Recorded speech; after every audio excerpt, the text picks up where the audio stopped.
வணக்கம் நண்பர்களே. சொல்லறிவோம் பகுதியில இன்னைக்கு ஒரு சொல்ல பார்ப்போம். அயன் அப்படின்னு ஒரு சொல்லு. யா, என் அயன். இதற்கு தற்கால கிரியா தமிழர் அதில என்ன போட்டிருக்காங்கன்னு நான் எடுத்து பார்த்தேன்.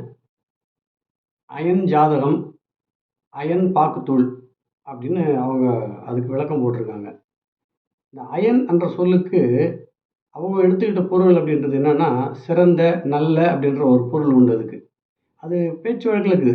அது வந்து உண்மையிலேயே அந்த பொருள் தானா? அது எந்த சொல்லுன்ற அடிப்படையில அத அவங்க விளக்கம் சொல்றாங்கன்னு தெரியல. நான் கூட சின்ன வயசுல கேட்டது உண்டு. "இந்த பருப்பு நல்ல பருப்பா?" அப்படின்னு கேட்டா, "அயன் சரக்கு" அப்படின்னுவாங்க. அப்படின்னா நல்ல தரமான சரக்கு அப்படின்னு அர்த்தம். தரமான, நல்ல அப்படின்ற பொருள் இருக்கு. ஆனா உண்மையில அயன் என்ற சொல்லுக்கு ஒரு அழகான ஒரு தமிழ் சொல்லுக்கான பொருள் ஒண்ணு இருக்கு. அயன் என்பது பிரம்மனை குறிக்கக்கூடிய ஒரு சொல். "அயனும் மாலும் அடிமுடி காண முடியாத சிவன் அண்ணாமலை" என்று சொல்லுவாங்க. அப்ப அயன் என்பது பிரம்மனை குறிக்கிறது. மால் என்பது திருமாலை குறிக்கிறது.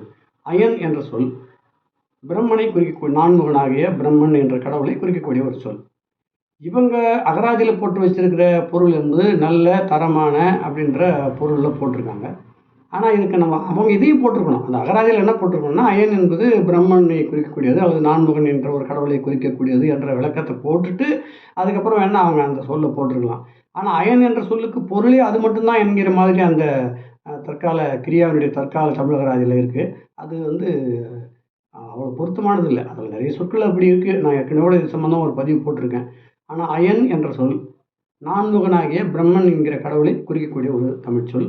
அதேபோல வழக்குல அவங்க சொல்ற மாரி அந்த வழக்கம் உண்டு. இது வந்து அயன் சரக்கு, அயன் பட்டா அப்படின்னு சொல்லுவாங்க. நிலம் வந்து அயன் பட்டா அப்படின்னா சுத்தமானது, எந்த வந்து விலங்கமும் இல்லாதது.